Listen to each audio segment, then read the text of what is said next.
What's up, North Texas fans? Sonoy Valente and JD Davis here once again with the North Texas Eagle Patreon, going to preview this North Texas South Florida matchup scheduled for this Friday night.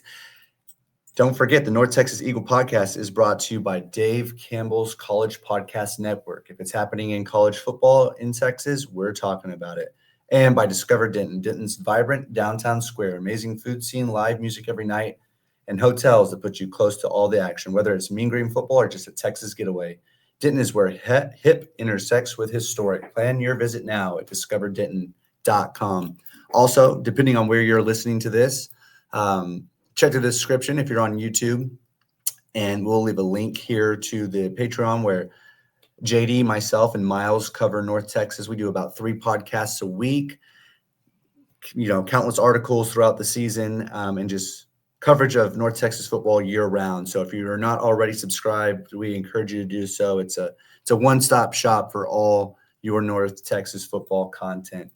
JD, it's been said by a few different people. I don't know if you agree or disagree with this, but nevertheless, debatably, the biggest game in program history. What are your thoughts as we're moving forward to this Friday? Yeah, I definitely think so. I mean, it checks a lot of boxes. I think probably the most eyes on a North Texas football game, most on the line. There's going to be a lot of people in Denton Friday night that I would say probably are fair weather fans. That's probably coming to North Texas game for the first time in a long time, if not the first time ever. So I think it's a chance to really elevate the program. I think there is, I mean, like I said, 5-0 start, looking to make it 6-0, ranked opponent, um, you know, primetime ESPN network. So it's big. I mean, I think this team has impressed so far this season. They've done a lot of good things. They've improved in a lot of areas, mainly defense. But yeah, it's a chance to you're facing a South Florida team that beat Florida in the swamp. That gave Miami a run for their money. That beat Boise State earlier in the year. When I think Boise State's kind of what all G5 programs kind of aspire to be. A South Florida team knocked them off, and so yeah, I think there's a lot on the line. I think it's a chance for North Texas to really make a statement and you know announce that they're real and legit. I mean, I think it's not the cupcake schedule that a lot of South Florida fans are making it out to be on Twitter and social media. But yeah, this I think is the biggest test so far for North Texas, and I think it's playing in their favor. I mean, they're coming off a bye week. They got extra time to practice.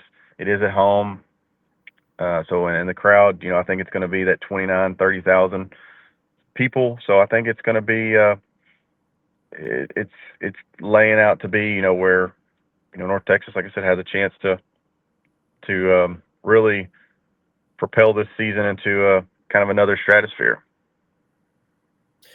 Yeah, so obviously, South Florida coming in ranked 24th, 5-1. North Texas 5-0 for the first time in since the 50s, I believe. It really, there's a lot on the line. As we've talked a bit about the build up, what this means for North Texas as well as South Florida. Keeping, I mean, I think they're 4th in the American right now. With this win, I don't know where that would put them, but. Yeah, I think this is no, they played Charlotte, so this isn't their conference opener. But anyway, there's a lot of, potential championship games, ties to the outcome of this game, and just a long list of, how things Yeah, could shake out. North Texas almost is a shoe in to be in the top 25 with the win. They put themselves in the driver's seat, to possibly host the conference championship game. So there's, like I said, this is a lot at stake. I mean, a lot at stake here. We could sit out and throw out bowl games and stuff like that, but I think even with the bowl games, it's so saturated and there's so many games. Like I said, this is the first time I can remember UNT playing primetime football. I mean, I think there's going to be possibly 29,000-30,000 people in the stands, but there's going to be a ton of eyes on the product throughout the country. So, like I said, it's in my opinion, I think it's hands down the most important and biggest game so far in program history. Well, or changing to the inside the lines breakdown. How do you feel like these teams match up together? I think Brown, that their quarterback, is tough. I think he's not the best thrower that North Texas is probably going to face this year, but he is the most, probably the most physical. I mean, he could run. He is a legit dual threat. Um, I hate to throw out like a Cam Newton comparison, but I think as far as size and skills, I mean, he is. I think watching that Boise State game, I got to watch bits and pieces of it, and there was times that I don't know if he got hurt, but couldn't throw the ball, but still they were moving up and down the field. And Coach Morris mentioned his press conference, this is going to be the fastest team that North Texas plays. Coach Gray, who used to do or Going Green 24, when he used to be on the podcast with us, he used to talk about, wish North Texas would recruit Florida more because Florida speed is different. And I think that's 100% legit. I think this team is the fastest team North Texas will play this year. So it's really going to be Coach Cassidy and that defensive staff's going to have their hands full. Like I said, this is probably going to be the most explosive offense they face all year. Yeah, and just, kind of piggybacking off of your point of Byron Brown, his size, he's 6'3", 230 pounds. I mean, that's almost like a smaller defensive end. That's a pretty big quarterback. Yeah, that's the size of Trey Williams, who has our tight end. So that's he's getting the ball every play, and that's a big boy to try to stop. Absolutely. So yes, it'll be interesting. One thing, head coach Eric Morris from North Texas, he gets a lot of credit for what he does with the offensive side of the ball and the quarterbacks and receiving game, and rightfully so.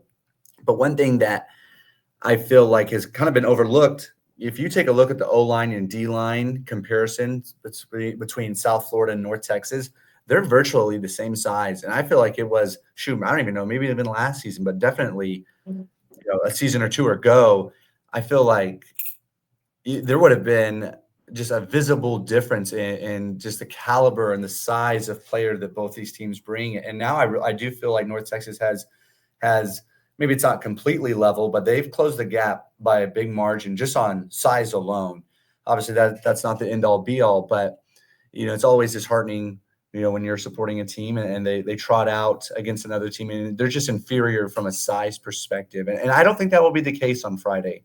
I kind of thought, I looked into that a bit more because I was just curious and I was, delightfully surprised. I mean, we've all said, that the size difference, we can see the difference from a North Texas perspective as we've been watching them all season long. But then you go and you check the rosters and verify the heights and weights and it is really about dead even. So that's encouraging. I mean, it just to say, you and I have seen the games where, I mean, just North Texas has been manhandled in the past, and they couldn't stop the run, and things can get pretty devastating pretty quickly. South Florida's coming off a game against Charlotte where they didn't play their best game, but they did win convincingly, 54-26. In that game, Brown, I believe I have the stats pulled up. Where are they? He had 211 yards to the air, 4 touchdowns. He did have 2 interceptions, but he did have 162 yards on the ground. What do you think the game plan is going to be from Coach Cassidy and the defense for North Texas to, really just game plan against Brown specifically? Yeah, I think kind of we've mentioned against Davenport, against South Alabama, turnovers have been a problem. I think if this, I think Miles said today in the press conference, North Texas is tied for maybe 3rd in the country in turnover margin. So I think that's going to be the key. If you can get South Florida on the ropes early, force some turnovers, and kind of jump out to a lead and kind of force South Florida to rely on the passing game, I think that it's really going to bode well for North Texas. I think the game will stay close, and if it does, that's when you're really going to have to worry about Brown's dual threat ability. But I think, like I said, if you can jump out to a little lead, force some early turnovers. Charlotte was able to force, I think, 3 first-half turnovers. They just couldn't capitalize. Charlotte's just not a very very good football team. And I think South Florida, might have already been looking forward to the North Texas game a little bit. But yeah, I think that's going to be the key to. I think North Texas, like you said, they're physical up front. I remember the days of FAU, playing FAU and the Kiffin era when North Texas defensive line was getting blown back 3-4 yards, and I mean the Singletary at the time, their running back, wasn't getting touched till he had 7-8 yards rushing already. Those days are over with the Cassie defense. They've got size up front. They're able to hold their own. So I think if they can kind of control the run game, force some turnovers, and kind of make South Florida rely on the passing, I think there's a chance that North Texas could get a you know 14, 17 point lead early on, and that's really going to make South Florida change their game plan and kind of put them in a hole. Let me ask you this. So North Texas offensively, in the last game or two, their identity has kind of shifted from what we've seen from Eric Morris's offense, and they've really leaned into the running game and had a lot of success there. I mean, we've talked about it to nauseum on the Patreon, and rightfully so. I mean, they've done a tremendous job. Coach Cobb's running back coach for North Texas. I mean, you just can't say enough how well he gets guys prepared, regardless of who's in that room. Now, against South Florida, I don't necessarily feel confident that they're going to be able to dominate that much on the ground. I'd like to hear your take on that, but as well, Drew Mestemaker, he's played great from what he is, redshirt freshman, not a lot of experience, just over 1,200 yards, 11 touchdowns. So the most impressive stat of 0 interceptions and a 72% completion percentage, I believe. The only thing is, and again, we've talked about it in the past, I don't feel like he's been asked to have to take over a game with his arm this season, and it might be the case with South Florida. What is your confidence level in Drew being able to do that?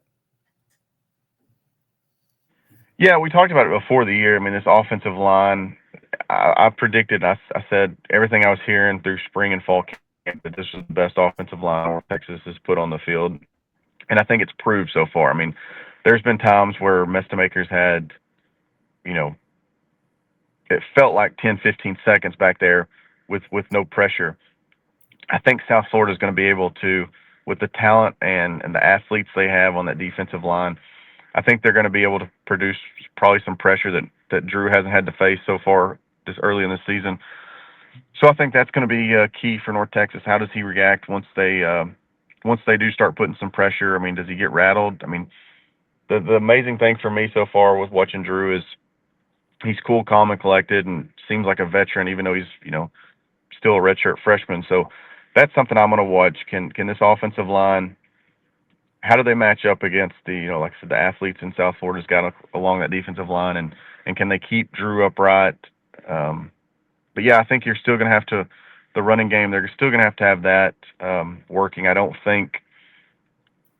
see just like I said with Byron and South Florida.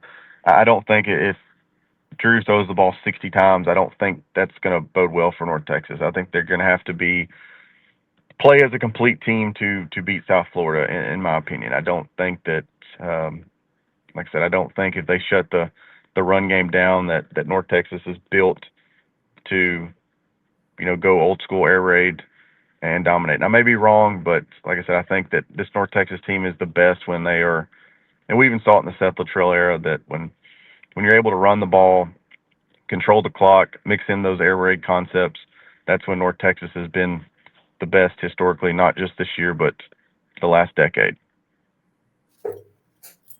All right. In closing here, so those that may be hearing this for the first time in a long time, you and I have a pretty consistent history of betting against North Texas, whether it be fiscally with our own dollars or just projecting a loss. What is your honest opinion? What do you think is going to happen this Friday? Where do you see this game going? And are you putting any of your own money on it? Yes, I mean I'll have to bet just for my sanity, but I mean I'm not gonna lie, I'm nervous. I think South Florida's a good team. I think that the crowd's going to be great at DACU. I think that the desert's going to be rocking, as they say. But like I said, this is historically, this has been the game that North Texas football has laid the egg. I really feel like this team they could change that.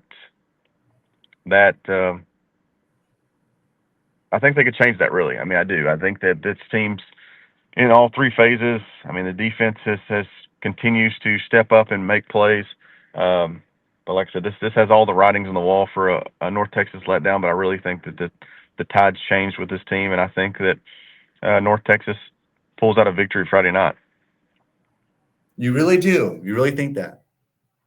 I really do. I mean, I just keep thinking that this is the game that they lay the egg. This is the game they lay the egg, and they keep proving me wrong. So I mean, at this point, it's like it's really hard to continue to bet against them. I really do. I think that, like I said, I think South Florida is probably one of the most complete teams in. I would have them probably above Memphis right now in the American Conference. But like I said, there's a lot of things playing in North Texas' favor that I think is going to help push them across the finish line. All right. Well, I'm staying consistent. I got South Florida winning this one. I don't have a score prediction right now. Maybe in a later podcast, but I do think the Bulls is just going to be too much that the North Texas hasn't seen yet, and I think they're going to come out on top of the Mean Green. But JD, anything else? I will say. Go ahead. Yeah, what I was going to say is I mentioned it last podcast. I'm going to mention it this one too. I'm going to keep on mentioning it. Enjoy the ride. I mean, I keep seeing people talking about future and coaches' names getting brought up. This guy in the portal. North Texas is in a pretty special spot right here, and I've been covering the team for like 12 years now, and they're one win away from virtually being a lock to be a top 25 team. They're staring. They've got a chance to move to 6-0. You've got possibly a chance to sell out DACU for the first time. So, like I said, enjoy the ride. Have fun. If you're in the desert Friday night, come find me. I'll be in section 107. Not going to be on Media Row with Sonoy and Miles, but come say hi. But yeah, let's enjoy the ride, and hopefully you get the W Friday night. All right, we got a little last-second surprise. Miles is going to join us via FaceTime. He's fresh out of the presser. He's also in his car. Miles, real quick, give your prediction for Friday night. We're closing it up. Give your prediction. My prediction for Friday night: Texas 41, South Florida 37. They cover the spread. They hit the over/under. Everything is great in Denton. They rush the field. Everything will be great in Denton, Texas. And what's your address for the after party? I'm about a minute and a half from the stadium, so that's about as close as I'll give you. All right, just follow the bat signal. Okay, well, guys, that does it for us. I think Miles may be sponsored by DraftKings after that. I mean, he had a lot of betting advice in there, so that was he may have a new sponsorship he hasn't told us about. He might. Yeah. FanDuel sponsored me recently, so I'm having to give my sports betting advice these days. All right, OnlyFans sponsored Miles. That's great. Okay, all right, guys. Well, as always, go Mean Green. Go Mean Green. Go Mean Green.